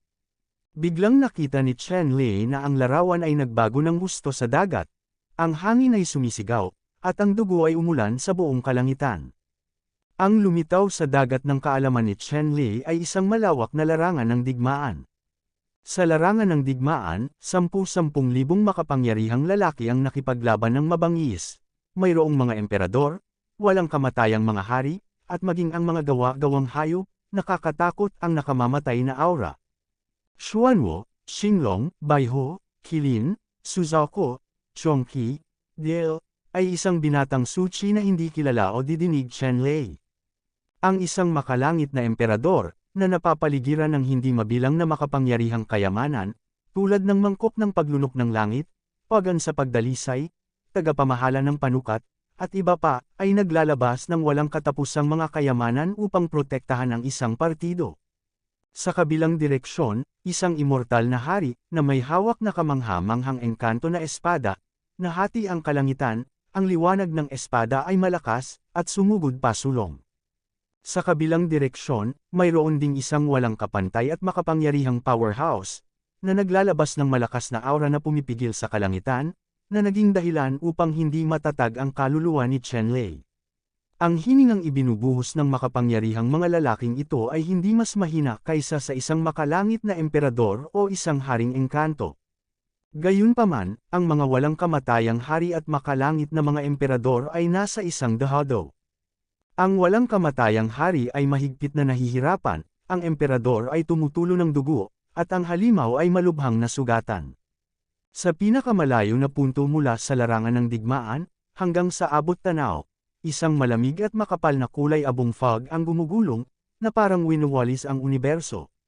Sa malamig at makapal na abuhing ambon, mayroong malabo at kaakit-akit na mga anino, at mayroong hindi mabilang na malalaking figure, isa-isang naglalabas ng kakilakilabot na mabangis na kapangyarihan, malamig at malupit, na may napakalakas na aura ng pagkawasak, na tila nagmamadali. Sa kulay abong ambon, may mga mabangis na higanti, mga mata na mas malaki kaysa sa mga bundok, itim na mga buto na tumagos sa kalangitan, at mga mahiwagang pakpak na pumaibabaw sa kalangitan, at iba pa, lahat ay nagpapalabas ng nakakatakot na kawalang hanggan. Ang pamimilit ay tila tumagos sa universo. Sa larangan ng digmaan, hindi mabilang na mga lahi ng dayuhan ang nalipol tulad ng tsunami. Napakaraming mabibilang, at sila ay dumarating sa panig na ito. Sa gitna ng larangan ng digmaan, ang hindi mabilang na hukbo ng mga lahi ng tao, mga lahi ng halimaw, mga karera sa dagat at iba pang malalakas na karera, sa ilalim ng pamumuno ng malalakas, ay nagmadali upang labanan ang mga pag-atake at pagpatay sa mga lahi na ito na tila sumire sa lahat. Ang dalawang panig ay nagtagpo sa gitna ng larangan ng digmaan na parang dalawang agos, at ang pinakamatinding banggaan ay naganap sa isang iglap. Mayroong daan-daang libong mga bulaklak ng dugo at mga bangkay sa lahat ng dako. Maging ito ay ang emperador ng langit, ang walang kamatayang hari, o ang halimaw na nagbabantay sa sansinukob, bagamat makapangyarihan, may mas malalakas na kalaban, at ang bilang ay kahanga-hanga. Sa huli, bumagsak ang universo na ito at lahat ng lahi ay pinatay. Sa wakas, ang emperador, ang hari ng mga immortal at mga hayop, ay sumabog sa kanyang sarili, pinutol ang kalangitan, naging isang kakilakilabot na kalaliman, at pinutol ang lahi ng dayuhan. Biglang huminto ang screen dito. Umalis si Chen Lei mula sa pagoda na may kaunting kamalayan, malamig na pawis sa kanyang noo. Ang malakas na lahi na ito na may aura ng pagkawasak na nakatago sa malamig na abuhing-abuhin ay isang dayuhan na lahi. Nakilala niya ang ilang kakaibang lahi sa iba't ibang lahi. Halimbawa, mayroong isang uri ng bone beast na ang buong katawan ay kasing puti ng jade bone, at ang likod nito ay tumubo ng isang hanay ng malalaking bone spurs na tumagos sa kalangitan. Ang bone spurs ay lubhang mabangis, may hahambing sa isang fairy spear, at maaaring tumagos sa Star Universe. At ang ganitong uri ng bone beast ay ang pinaka-brutal na lahi sa mga dayuhang lahi. Ito ay napakalakas at kilala bilang isang lahi ng buto. Mayroon ding, halimbawa, ang mga lahi na lumaki ng 12 pares ng itim at walang ilaw na mga pakpak ng demonyo.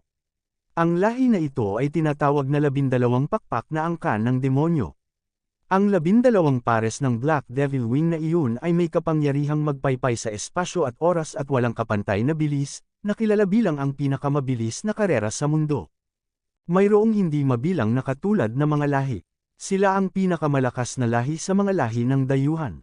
Sila ay malamig at malupit, matatag at mapagpasyahan, na may malakas na mapanirang aura. Ang pulang bola sa tuktok ng Star Pagoda ay talagang nag-iwan ng isang nakakatakot na imahe. Ang larawang ito ay dapat na larawan ng digmaan sa pagitan ng emperador at ng mga dayuhang lahi noong sinaunang panahon. Kaya lang hindi inaasahan ni Chen Lei na ang labanan noong sinaunang panahon ay magiging napakalupit, napakalungkot, at kahit kasing lakas ng emperador, immortal na hari, at mabangis na hayop, kailangan nilang sumabog ang kanilang mga katawan at mga kayamanan bago sila pansamantalang makapagpatuloy, putulin ang mga bituin, para harangan ang mga dayuhan sa ibang mundo. Ang pagoda na ito ay isang kayamanan na iniwan ng Basalt Beast noong panahong iyon, at naging saksi sa kalupitan at kalungkutan ng panahong iyon. Lamang, sa oras na iyon, ang pagoda na ito ay isang paunang pagpipino lamang, at hindi maihahambing sa mga sikat na kayamanan tulad ng Sky Sword, Sky Swallowing Bowl, at Sky Refining Furnace. Pumutok man, walang kwenta. Sa huli ay nakita ni Chen Lei na sa sandaling sumabog ang Basaltic Beast, itinulak nito ang pagoda na ito sa kawalan at nawala. At ang pagoda na ito, sa wakas ay gusto kong bumalik sa Xuanwu Dangfo, nakatayo dito. Ang kulay dugong bituin sa tuktok ng tore ay nabahira ng dugong pula dahil mismong nabahiran ito ng dugo ng mga haring engkanto, emperador, at maraming mabangis na hayop. Nagulat ang puso ni Chen Lei. Ang lahi ng dayuhan ay napakalakas bago ang daan-daang milyong taon na ang nakalilipas. Hindi ko talaga alam kung gaano ito kalakas ngayon. Higit pa rito, alam ni Chen Lei na ang mga puso ng mga alien na pumasok sa mundong ito ay hinding-hindi mamamatay, at pagkatapos ng 1,000 taon, magkakaroon ng mas kalunos-lunos na sakuna. Sa kanyang nakaraang buhay, gusto rin niyang pigilan ang alien powerhouse at pangalagaan ang mundong ito, kaya't nakipagsapalaran siya at nilabanan ang pinakamalakas na sakuna, umaasang magtagumpay at maging mas malakas para mapigilan ang mga dayuhan sa pagsalakay at pandarambong. Ngunit matapos makita ang eksena sa mga may kulay dugong bituin sa tuktok ng pagoda, naunawaan ni Chenlei na kahit na nakaligtas siya sa pinakamatinding kalamidad at nakaharap sa pinakamalakas na lahi ng dayuhan, hindi pa rin niya mailigtas ang mga nilalang sa mundong ito.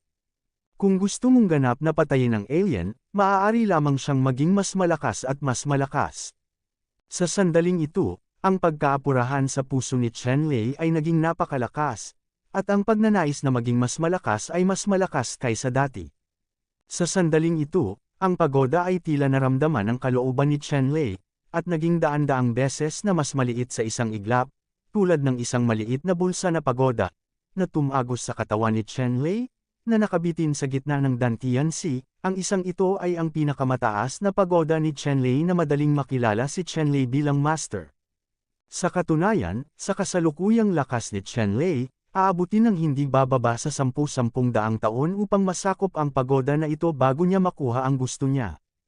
Ngunit ngayon, naramdaman ng pagoda na ito ang puso ni Chenlei, at talagang nagkusa na kilalanin siya bilang master, na nagligtas kay Chenlei ng daan-daang taong pagsisikap. Matapos kilalanin ng pagoda na ito si Chenlei bilang amo nito, alam din ni Chenlei ang pangalan ng pagoda na ito, Zhouchangsengchen Pagoda. Kabanata 400. Ang pagoda na ito, na pinangalan ng Zhouchangsengchen Buddha Pagoda, ay gumagamit ng kapangyarihan ng Zhoutian Star para patayin si Buddha. Ang Zhoutian Shengchen Pagoda ay isang kayamanan na espesyal na nilikha para sa pagpatay sa mga dayuhang lahi. Mula noong unang digmaang pandaigdig, ito ay pinabalik sa mundong ito ng Xuanwu Beast sa loob ng daan-daang milyong taon. Ito ay sumisipsip ng Zhoutian Shengchen araw-araw. Ang kapangyarihan ng pagoda, ay pambihira na, at kung ito ay bahagyang nanginginig, ito ay maaaring yumanig ang mga bituin sa kalangitan. Kaya lang kung gusto mong sirain ang pagoda na ito, kailangan mo ng lakas para mapantayan ito. Kung hindi, mahirap makulong ang pagoda na ito. Medyo nanlumo si Chenlei. Nagkaroon siya ng ilang pagkakataon laban sa langit sa Kishan Secret Realm at Xuanwu Cave Mansion, tulad ng Nine Heavens Blue Bell, Thunder God Lotus Soul Seed, at Thunder God Pagoda Tower. Bituin ng linggo. Ang bawat piraso ng kayamanan o binhi ng kaluluwa ay matatawag na kakaibang kayamanan sa mundo, at napakalakas ng mga ito, ngunit hindi niya kayang sirain ang bawat kayamanan ngayon, at hindi niya ito magawang isang nakikita at nasa salat na katotohanan. Kung alam ng iba ang iniisip ni Chenlei, natatakot ako na kailangan niyang patayin gamit ang palad. Ang Nine Heavens Blue Bell, ang Thunder God Lotus Soul Seed, at ang Sky Star Buddha Pagoda ngayong linggo, kung alin ang hindi ang pinakamataas na kayamanan ng langit at lupa, ganoon lang, hindi pa rin nasisiyahan si Chenlei, pumili ng 3 at pumili ng 4, bakit hindi ito binababa ng Panginoon? Dumating ang kulog at kidlat upang patayin ang dalaga. Bahagyang umungol si Chenlei sa kanyang puso. Ano ang kawalang kasiyahan nang makuha niya ang kayamanan ng Zhoutian Buddha Star Pagoda? Sa pagtingin sa Zhoutian Shengchen Buddha Tower na nakasabit sa Dantian, nakahinga ng maluwag si Chenlei Song at itinuon ang kanyang tingin sa demonyong leon at demonyong alupihan. Ang dalawang lahi ng halimaw na ito, na pinilit ng maalay na kapangyarihan ni Chenlei, ay kailangang sumuko kay Chenlei at kilalanin siya bilang kanilang Panginoon. Para mailigtas ang gulo, pinangalanan din ni Chenlei ang Lion Demon at Centipede Demon. Ang leon na demonyo ay tinatawag na Leon 2, at ang alupihan ay tinatawag na ang Alupihan 3. Ang puso ng leon na demonyo ay labis na nanlumo, kayong 2 lamang, at ang iyong buong pamilya ay 2. Gayunpaman, naglakas loob lang siyang mag-isip tungkol dito, natatakot akong masando siya ni Chenlei. Tungkol naman sa demonyong alupihan, lalo siyang nalungkot at hindi maipaliwanag. Itinuturing din siyang Yushu Linfeng, isang romantikong at banayad na henerasyon. Madalas itong pinahahalagahan ng maraming babaeng alupihan sa angkan. Ngayon, talagang taglay niya ang gayong makamundong reputasyon, hayaang saan siya magkakaroon ng kahulugan. Gayunpaman, alam din ng alupihan na ang bagay na ito ay itinakda, at walang magandang resulta kung ito ay lumaban para sa pera, kaya kailangan nitong aminin ang kanyang kapalaran. Gayunpaman, kung ito ay ang demonyong leon o ang demonyong alupihan, walang planong sumuko ng tuluyan. Kung may pagkakataon lamang sa hinaharap, dapat nating hayaan ang makapangyarihang mga angkan na iligtas sila at sugpuin ang mga masasamang angkan ng tao. Walang pakialam si Chen Lei kung ano ang plano ng Lion Demon at Centipede Demon sa kanilang mga puso. Dahil ang dalawang lahi ng demonyong ito ay bumagsak sa kanyang mga kamay, pagkatapos ay masunurin lamang niyang bantayan ang gate ng bundok para sa kanya, at walang pinto upang makatakas. Sumunod, kinuha ni Chen Lei ang demonyong leon at alupihan, at nagpatuloy sa paghahanap ng iba pang pagkakataon sa Xuanwu Cave Mansion na ito. Sa tulong ng demonyong leon at alupihan, mas nakaka-relax si Chen Lei. Ang ilang mga halaman, paghuhukay para sa mineral, at iba pa. Ang lahat ng magaspang na gawain ay ipinagkatiwala sa dalawang kamay na ito. Bagamat ang demonyong leon at demonyong alupihan ay walang pagnanasa sa kanilang mga puso, at ubili silang naging masay Chen Lei at sinunod ang kanyang mga utos. Sa ganitong paraan, makalipas ang 2 araw, biglang naramdaman ni Chen Lei at ng kanyang partido ang marahas na pagbabago sa hangin. Ilang napakalakas na hininga ang bumangon mula sa himpapawid at lumipad sa direksyon kung saan sila naruroon. Si Chen Lei, ang demonyong leon, at ang demonyong alupihan ay nakaramdam ng kakaiba at tumangala sa hangin. May napansin akong kakaibang amoy sa hangin. Ang pag-aamoy lamang ng ganitong uri ng halimuyak ay nakakaramdam na ang mga tao ng refresh at malinaw na ulo. Kahit na ang tunay na diwa ay mas masigla at maliksi. Isang mahiwagang gamot, puti ng nyebe tulad ng jade, na may mga ugat, tulad ng basalt, maliwanag, na dumadaloy sa hangin. Sa likod, mayroong higit sa 100 malalaking figura, nakasakay sa iba't ibang kayamanan, lumilipad sa mababang altitude, at galit na hinahabol ang mahiwagang gamot na ito. Chen Lei, demonyong leon, demonyong alupihan, at iba pa hindi inaasahan na may napakagandang bagay na mahahanap nila ang pinakamisteryoso at kakaibang mahiwagang gamot sa Xuanwu Cave Mansion sa pamamagitan ng pagkolekta ng gamot at paghuhukay sa lupa. Ang mahiwagang gamot na ito, na tinatawag na Qi, ay napakalaki. Nang hindi nakapasok ang lahat sa Xuanwu Cave, nakita nila ang mahiwagang gamot na ito sa pamamagitan ng portal, nagwiwisik ng mga patak ng liwanag at ulan, at lumilipad sa hangin. Ang mayamang gamot, na may kakayahang buhay at kamatayan, ay isang mahiwagang gamot na tunay na laban sa langit. Ang himalang gamot na ito ay nagsilang panga ng espiritualidad, gaya ng buhay na may karunungan. Sa oras na ito, ang mahiwagang gamot na ito ay lumilipad sa malayo, at 12 ng mga makapangyarihang tao sa likod niya, sumisigaw paminsan-minsan, ay tiyak na makakahawak sa mahiwagang gamot na ito sa kanyang mga kamay. Ang ganitong mahiwagang gamot, kung ito ay makukuha, ay tiyak na isang pagkakataon laban sa langit. Nang makita ng demonyong leon ang mahiwagang gamot na ito na halos lumipad sa ibabaw ng ulo nito, handa itong palampasin ang pagkakataong ito, lumukso sa langit, ibinuka ang malaking bibig, at kinagat ang mahiwagang gamot na ito. May maliliit pa siyang kalkulasyon sa kanyang puso. Kung ang mahimalang paggamot na ito ay matagumpay, natatakot ako na maaari lamang itong ayalay kay Chen Lei. Ngayon, kinikilala niya si Chen Lei bilang ang Panginoon at bilang katulong, lahat ng pagkakataong nakuha niya sa Xuanwu na kuweba na ito ay dapat baguhin. Gayunpaman, kung nilunok niya ang mahiwagang gamot na ito ng direkta sa kanyang tiyan, hindi kailanman bubuksan ni Chen Lei ang kanyang tiyan at iluluwa ang mahiwagang gamot.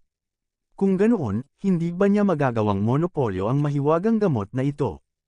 Kaya lang, ang ideya ng Lion 2 ay masyadong walang muwang. Ang mahiwagang gamot na ito ay maaaring makatakas sa pangangaso ng higit sa 100 makapangyarihang tao, mayroon bang anumang paraan upang mailigtas ang iyong buhay? Nang makitang ibinuka ng demonyong leon ang kanyang bibig, biglang huminto ang mahiwagang gamot sa hangin, at pagkatapos ay tumawid sa isang puting arko, nagsaboy ng kaunting puting ulan, at dumaan sa malaking bibig ng demonyong leon. At ang suntok ng demonyong leon ay lubhang malupit. Matapos makatakas ang magic na gamot, hindi na niya napigilan, at ang malaking bibig ng leon ay bumagsak paatras. Sa likod, higit sa 100 figure ang humahabol din ng ligaw, biglang nakita ang palanggana ng dugo ni Lion isa-isang mabilis na umiwas. Ang mga figure na ito ay hindi masyadong mabagal sa reaksyon, at sila ay umiwas ng sunod-sunod. Isang malaking figure lang, mabagal saglit, at nakagat sa ilong ng demonyong leon. Tumili. Isang napakatalam na tunog ang tumunog, at pagkatapos, isang malakas na sampal ang sumampal sa ulo ng leon na demonyo. Sa isang malakas na ingay, nakuhanan ng litrato ang demonyong leon, at biglang lumitaw ang isang gintong bituin, at natural na bumitaw siya. Nang magsalita ang Pine Demon Lion, tiningnan niya ang figure sa harap ng kanyang mga mata, at nalaman niyang isa siyang napakalaking figure, nababalutan ng putik, at dalawang malalaking nguso na nakasabit sa kanyang ilong, ang kanyang mukha ay pangit. Isang demonyong baboy na may masamang amoy.